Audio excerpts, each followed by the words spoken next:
ರಾಜ್ಯದ ಶೋಷಿತ, ಹಿಂದುಳಿದ ಹಾಗೂ ಅಂಚಿನಲ್ಲಿರುವ ಸಮುದಾಯಗಳ ಮತದಾನದ ಹಕ್ಕುಗಳಿಗೆ ಯಾವುದೇ ಧಕ್ಕೆಯಾಗದಂತೆ ನೋಡಿಕೊಳ್ಳುವ ಉದ್ದೇಶದಿಂದ ರಾಜ್ಯಾದ್ಯಂತ ಎಸ್ಐಆರ್ ವಿರೋಧಿ ಕರ್ನಾಟಕ ವೇದಿಕೆ ನಾಗರಿಕ ಮತಕಾವಲು ಸಮಿತಿಯನ್ನು ರಚಿಸಿದೆ.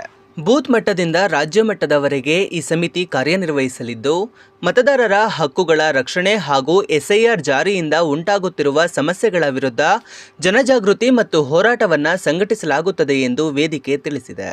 ಚುನಾವಣಾ ಆಯೋಗವು ಸಾರ್ವಜನಿಕರ ಆಕ್ಷೇಪಣೆಗಳನ್ನು ಪರಿಗಣಿಸದೆ ಎಸ್ಐಆರ್ ಪ್ರಕ್ರಿಯೆಯನ್ನು ಮುಂದುವರಿಸುತ್ತಿದೆ ಎಂದು ವೇದಿಕೆ ಆರೋಪಿಸಿದೆ.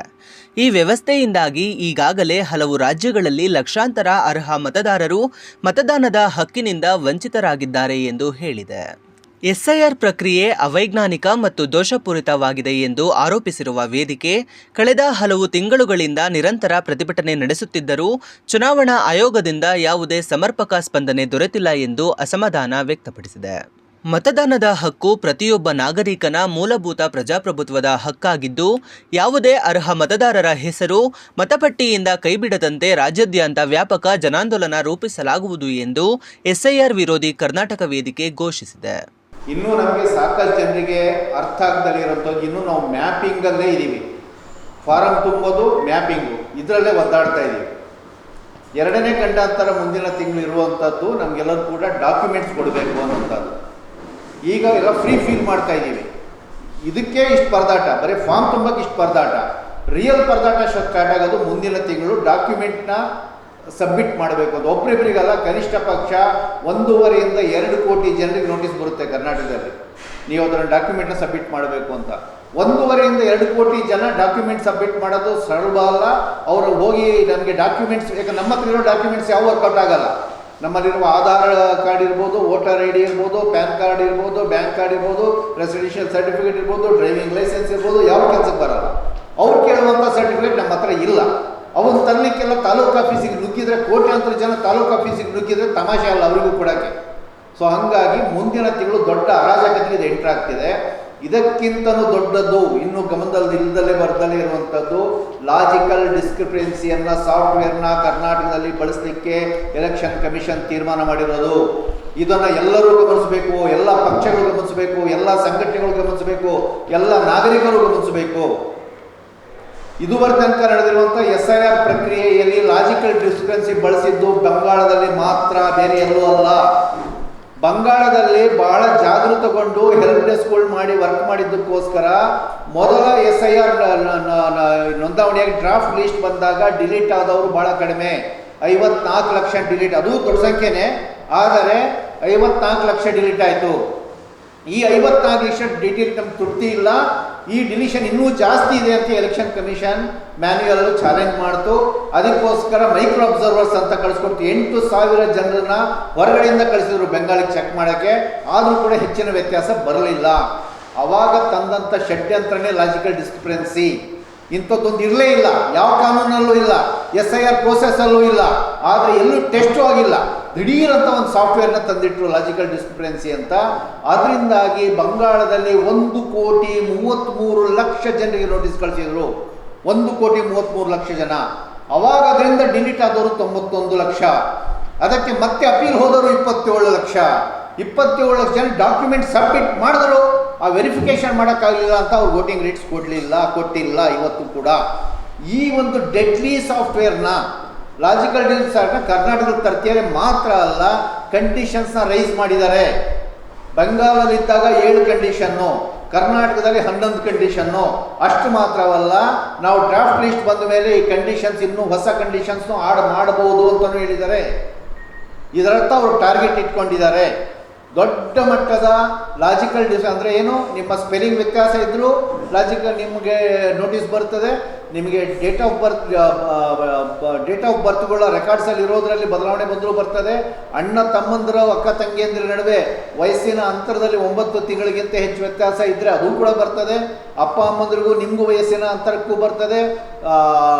ನಿಮ್ಮ ಆಧಾರ್ ಕಾರ್ಡಿಗೂ ಮತ್ತು ವೋಟರ್ ಐಡಿಯಲ್ಲೂ ಇರುವಂತಹ ಹೆಸರುಗಳಲ್ಲಿರುವಂತಹ ಸ್ಪೆಲ್ಲಿಂಗ್ ವ್ಯತ್ಯಾಸ ಇದ್ರೂ ಬರುತ್ತದೆ. ಹಿಂಗೆ ರಾಶಿ ಕಂಡೀಷನ್ಸು ಕೋಟ್ಯಾಂತರ ಜನರ ಅಲ್ಲೋಲ ಕ್ರಿಯೇಟ್ ಮಾಡೋಕ್ಕೆ ಹೊರಟಿದ್ದಾರೆ. ಸೊ ಇದರ ಬಗ್ಗೆ ಇದನ್ನು ತಡಿಬೇಕು ಅಂತ ಹೇಳಿದ್ರೆ ರಾಜ್ಯ ಸರ್ಕಾರ ಸೀರಿಯಸ್ ಆಗಲಿಲ್ಲ ಅಂದರೆ, ಹೆಲ್ಪ್ ಡೆಸ್ಕ್ನ ತಕ್ಷಣ ಅದನ್ನು ಮಾಡಲಿಲ್ಲ ಅಂತ ಹೇಳಿದ್ರೆ, ಜನರಿಗೆ ಬೇಕಾಗಿರುವಂಥ ರೆಸಿಡೆನ್ಷಿಯಲ್ ಸರ್ಟಿಫಿಕೇಟ್ನ ಕೊಡಲಿಲ್ಲ ಅಂತ ಹೇಳಿದ್ರೆ, ಮತ್ತು ಗ್ರಾಮ ಸಭೆ ವಾರ್ಡ್ ಸಭೆಗಳನ್ನು ಕರೆದು ಜನರನ್ನು ಮುಂದೆ ಕರೆಸಿ ಅವ್ರಿಗೆ ಬೇಕಾಗಿರುವಂಥ ನೆರವು ಕೊಡಲಿಲ್ಲ ಅಂದರೆ, ಕರ್ನಾಟಕದ ಅರ್ಹ ಮತದಾರರು ಎಷ್ಟಿದ್ದಾರೆ ಅನ್ನೋದನ್ನು ಪಟ್ಟಿ ಮಾಡಲಿಲ್ಲ ಅಂದರೆ, ಕರ್ನಾಟಕ ಬೆಂಗಾಲ ಇವತ್ತು ಗತಿ ಏನಾಗಿದೆಯೋ ಅದು ನಾಳೆ ಕರ್ನಾಟಕದ ಗತಿ ಆಗ್ತದೆ. ಸೊ ಹಂಗಾಗಿ ಸರ್ಕಾರ ವಿಶೇಷವಾಗಿ ಎಚ್ಚೆತ್ತುಕೊಳ್ಬೇಕು ಅಂತಲೂ ಕೂಡ ಮತಕಾವಲು ಸಮಿತಿ ನಮ್ಮ ಪ್ರಾಮಾಣಿಕ ಪ್ರಯತ್ನ ನಾವು ಮಾಡ್ತೀವಿ ಗ್ರೌಂಡಿಗೆ ಹೋಗಿ. ಆದರೆ ಬರೀ ನಮ್ಮ ಪ್ರಾಮಾಣಿಕ ಪ್ರಯತ್ನ ಸಾಲಲ್ಲ, ಸರ್ಕಾರ ಎಚ್ಚೆತ್ತುಕೊಳ್ಬೇಕು. ಹಾಗಾಗಿ ಸರ್ಕಾರ ಕಣ್ತೆರೆಯಲ್ಲಿ ಲಾಜಿಕಲ್ ಡಿಸ್ಕ್ರಿಪೆನ್ಸಿ ಕಡೆ ಗಮನ ಕೊಡಲಿ ಅಂತೇಳಿ ಮತ್ತೊಮ್ಮೆ ಒತ್ತಾಯ ಮಾಡ್ತಾ ಇದ್ದೀವಿ. SIR 2002ರಲ್ಲೂ ಆಗಿದೆ, ಆದರೆ ಇಷ್ಟು ದೊಡ್ಡ ಸುದ್ದಿ ಆಗಲಿಲ್ಲ. ಈಗ ಬಿಹಾರದಲ್ಲಿ SIR ಆದಾಗ ಸುಮಾರು 90 ಲಕ್ಷ ವೋಟರು ಡಿಲೀಟ್ ಆಗಿದೆ ಅಂತೇಳಿ ಹೇಳಿ ಗೊತ್ತಾಯಿತು. ಇಲೆಕ್ಷನ್ ಕಮಿಷನ್ನ ಒಂದು ಮೀಟಿಂಗಿಗೆ ನಾನು ಹೋಗಿದ್ದೆ. ಹೋದಾಗ ಅವ್ರು ಹೇಳಿದರು, ಒಂದು 30 ಲಕ್ಷ ಜನ ತೀರ್ಕೊಂಡವರು ಮತ್ತು ಶಿಫ್ಟ್ ಮಾಡಿದವರು ಅವ್ರದ್ದು ಹೆಸರಿತ್ತು, ಅದನ್ನು ಡಿಲೀಟ್ ಮಾಡಿದ್ದೀವಿ ಅಂತ. ಇನ್ನು 60 ಲಕ್ಷ ಜನ ಯಾರದ್ದು ಡಿಲೀಟ್ ಮಾಡಿದ್ದೀವಿ ಅಂತೇಳಿ ಹೇಳಿದೆ, ಅವ್ರು ಹೇಳಿಲ್ಲ. ರಾಜ್ಯ ಇಲೆಕ್ಷನ್ ಚುನಾವಣಾ ಆಯೋಗ ಅಂಥೇಳಿ ಹೇಳಿದರೆ ಇದು ನಮಗೆ ಬರ್ತಾ ಇರುವಂಥ ಸಮಸ್ಯೆ. ನಿಜವಾದ ಮತದಾರರನ್ನ ಡಿಲೀಟ್ ಮಾಡುವಂಥ ಒಂದು ಪ್ರಕ್ರಿಯೆ ಈ 2 ರಾಜ್ಯಗಳಲ್ಲಿ ಪಶ್ಚಿಮ ಬಂಗಾಳ ಮತ್ತು ಬಿಹಾರದಲ್ಲಿ ನಡೆದಿದೆ ಅಂತೇಳಿ ಹೇಳುವಂಥದ್ದು ಗೊತ್ತಾಗಿದೆ. ಮತ್ತು ಆ ನಡೆದದ್ದಕ್ಕೆ ಆಕ್ಷೇಪಣೆ ಕೊಟ್ಟರೂ ಕೂಡ ಅದನ್ನು ಚುನಾವಣೆಗಿಂತ ಮೊದಲು ಪರಿಹಾರ ಮಾಡಲಿಲ್ಲ. ಈಗ ಕರ್ನಾಟಕದಲ್ಲಿ ಕೂಡ ನಾವು ಒಂದು 6 ತಿಂಗಳು ಟೈಮ್ ಕೊಡಿ, ಯಾವುದಕ್ಕೆ ಇದಕ್ಕೆ ತಪ್ಪುಗಳನ್ನು ಏನಾದರೂ ಇದ್ದರೆ ಸರಿಪಡಿಸ್ಲಿಕ್ಕೆ 6 ತಿಂಗಳು ಟೈಮ್ ಕೊಡಿ ಅಂತೇಳಿ ಹೇಳಿ ಚುನಾವಣಾ ಆಯೋಗಕ್ಕೆ ರಿಕ್ವೆಸ್ಟ್ ಮಾಡಿದ್ವಿ.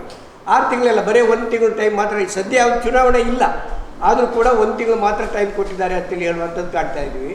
ಇದೆಲ್ಲ ದೃಷ್ಟಿಯಿಂದ ಪ್ರಜಾಪ್ರಭುತ್ವವನ್ನು ಉಳಿಸ್ಲಿಕ್ಕೆ, ಮತದಾರರ ಹಕ್ಕುಗಳನ್ನು ಉಳಿಸ್ಲಿಕ್ಕೆ ಇದು ತೀರಾ ಅಗತ್ಯ ಇದೆ ಅಂತೇಳಿ ಹೇಳುವಂಥದ್ದು.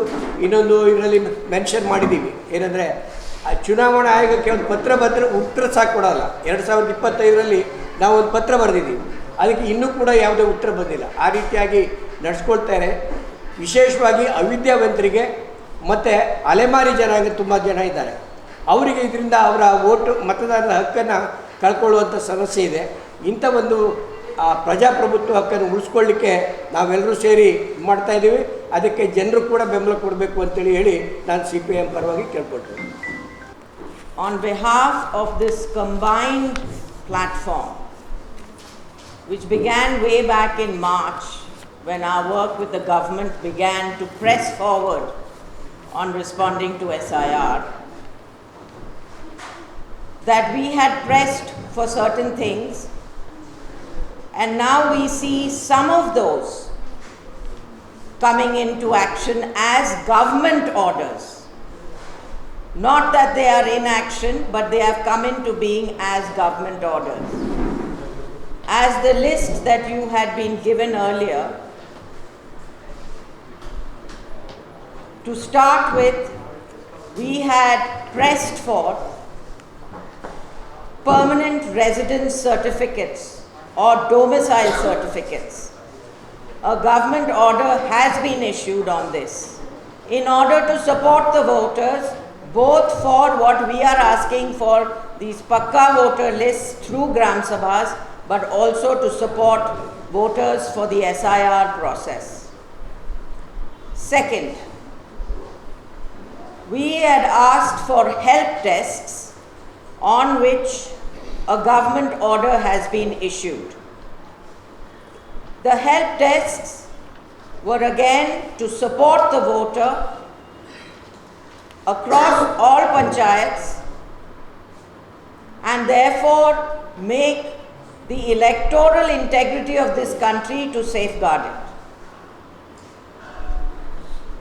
We now urge the government on these 2 counts that these should be properly implemented and rolled out so that they are not just left on paper. We want it actually seen in every panchayat for everybody, every voter, because right now the anxiety is very high.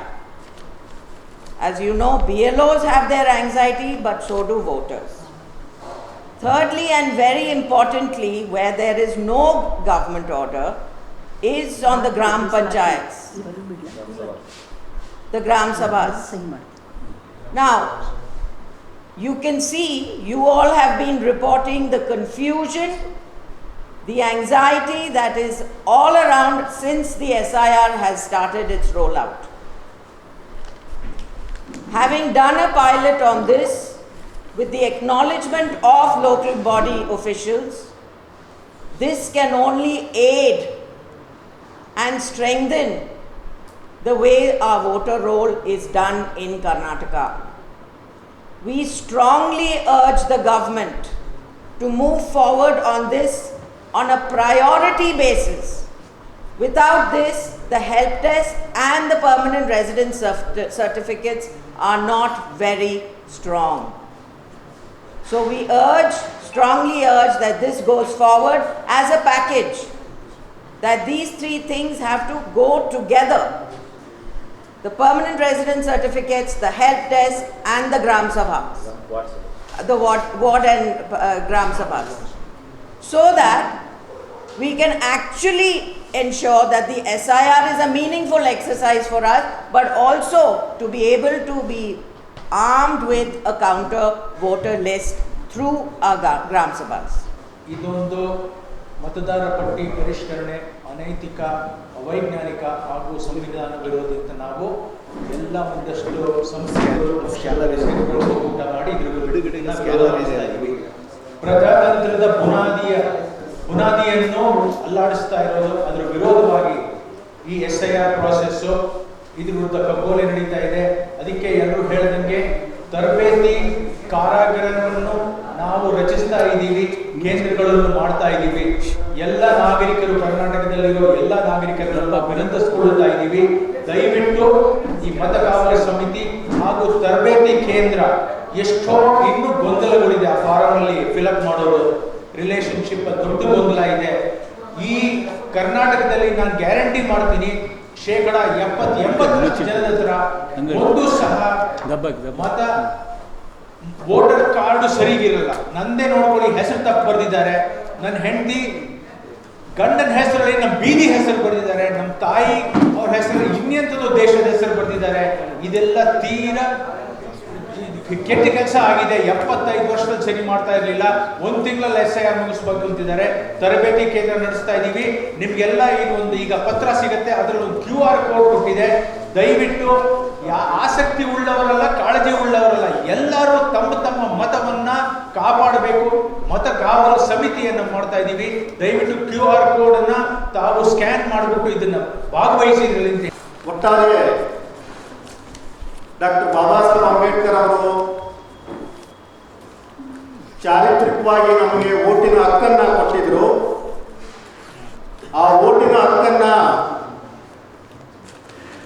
ಕಿತ್ತುಕೊಳ್ಳುವಂತ ಒಂದು ದೊಡ್ಡ ಕುತಂತ್ರ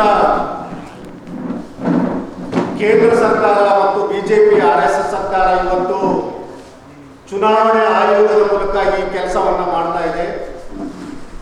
ಈಗಾಗಲೇ ಇನಾಮರೇಷನ್ form ತುಂಬುವಂತ ವಿಚಾರದಲ್ಲಿ ಬಹಳಷ್ಟು ದಲಿತರು, ಮಹಿಳೆಯರು, ಆದಿವಾಸಿಗಳು, ಅಲೆಮಾರಿಗಳಿಗೆ ಯಾವುದೇ ರೀತಿಯಲ್ಲಿ